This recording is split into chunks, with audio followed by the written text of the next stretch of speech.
بسم اللہ الرحمن الرحیم۔ آج کی تعلیم قرآن و حدیث کی روشنی میں 26 رجب المرجب اسلامی تاریخ۔ حضرت عبداللہ بن مسعود رضی اللہ عنہ حضرت عبداللہ بن مسعود رضی اللہ عنہ مکہ معظمہ کے رہنے والے ہیں۔ آپ رضی اللہ عنہ کا شمار ان صحابہ کرام میں ہوتا ہے جو فتویٰ دینے کے ذمہ دار تھے۔ آپ جسمانی اعتبار سے دبلے پتلے تھے۔ ایک مرتبہ رسول اللہ صلی اللہ علیہ وسلم نے کسی ضرورت سے ان کو درخت پر چڑھایا۔ صحابہ رضی اللہ عنہ ان کی دبلی پتلی ٹانگیں دیکھ کر ہنسنے لگے۔ اس پر رسول اللہ صلی اللہ علیہ وسلم نے فرمایا، اللہ کے نزدیک عبداللہ بن مسعود کے یہ دبلے پتلے پیر احد پہاڑ سے بھی زیادہ وزنی ہے۔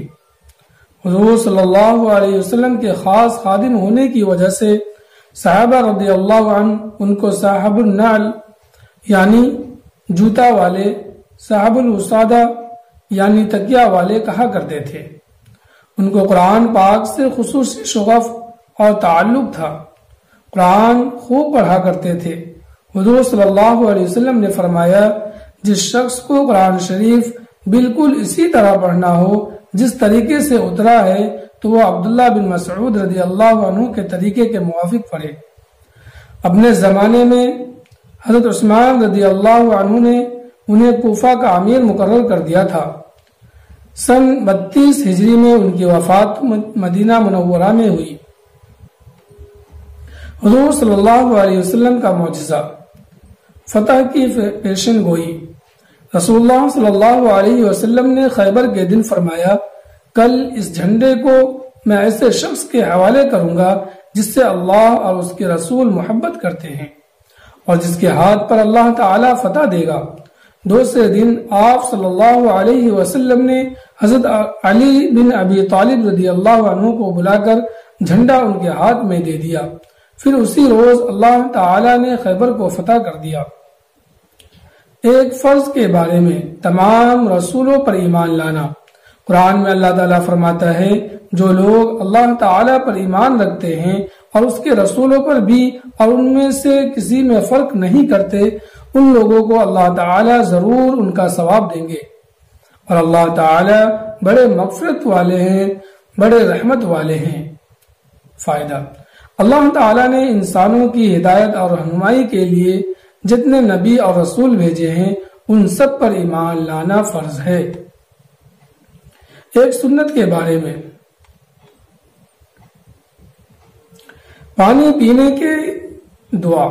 رسول اللہ صلی اللہ علیہ وسلم پانی پینے کے بعد یہ دعا پڑھتے، الحمدللہ الذی سقانا عذبا فراتا برحمتہ وَلَمْ يَجْعَلْهُ مِلْحًا أُجَاجًا بِذُنُوبِنَا۔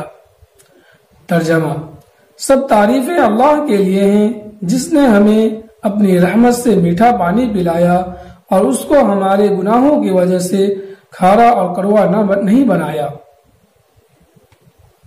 ایک اہم عمل کی فضیلت، گناہوں کی معافی۔ رسول اللہ صلی اللہ علیہ وسلم نے فرمایا، جو شخص دن میں 100 مرتبہ سبحان اللہ وبحمدہ پڑھ لے اس کے سارے گناہ معاف ہو جائیں گے، اگرچہ سمندر کے جھاگ کے برابر ہو۔ ایک گناہ کے بارے میں، کفر و نافرمانی کا وبال۔ قرآن میں اللہ تعالیٰ فرماتا ہے، اللہ ہی تو ایسا ہے جس نے تم کو زمین میں آباد کیا، لہذا جو شخص کفر کرے گا اس کے کفر کا وبال اسی پر ہوگا، اور کافروں کا کفر ان کے رب کے نزدیک ناراضگی ہی کو بڑھاتا ہے، اور کافروں کے لیے ان کا کفر صرف نقصان بڑھانے ہی کا سبب ہوتا ہے۔ دنیا کے بارے میں، شیطان کے دھوکے سے بچو۔ قرآن میں اللہ تعالیٰ فرماتا ہے، بے شک اللہ کا وعدہ سچا ہے، بس تم کو دنیا کی زندگی دھوکے میں نہ ڈالے کہ تم اس میں لگ کر آخرت کو بھول جاؤ، اور نہ تم کو دھوکہ دینے والا یعنی شیطان اللہ تعالیٰ کے عذاب سے دھوکہ میں نہ ڈال دے کہ تم اس کے دھوکے میں آ کر اللہ تعالیٰ کے عذاب سے بے فکر ہو جاؤ اور یہ سمجھنے لگو کہ عذاب نہ ہوگا۔ آخرت کے بارے میں دوزخ کے بچھو کا اثر۔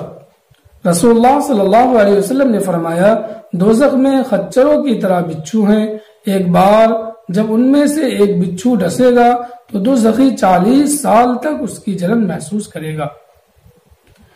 طب نبی سے علاج، حلیلہ سے علاج۔ رسول اللہ صلی اللہ علیہ وسلم نے فرمایا، حلیلہ سیاہ کو پیا کرو، اس لیے کہ یہ جنت کے پودوں میں سے ایک پودا ہے جس کا مزہ کڑوا ہوتا ہے مگر ہر بیماری کے لیے شفا ہے۔ فائدہ، یہ قبض کشا ہے اور بادی بواسیر میں مفید ہے۔ حلیلہ سیاہ کو ہندی میں کالی ہڑ کہتے ہیں، جسے سل پر گھس کر پیتے ہیں۔ نبی صلی اللہ علیہ وسلم کی نصیحت۔ رسول اللہ صلی اللہ علیہ وسلم نے فرمایا، اے لوگو، اللہ تعالی سے ڈرتے رہو اور کمائی میں حلال طریقہ اختیار کرو، اس لیے کہ کوئی آدمی اپنی مقدر کی روزی پوری کرنے سے پہلے دنیا سے جانے والا نہیں ہے، لہذا حلال چیزوں کو اختیار کرو اور حرام کو چھوڑ دو۔ اللہ ہمیں ان باتوں پہ عمل کی توفیق عطا فرمائے۔ السلام علیکم ورحمۃ اللہ وبرکاتہ۔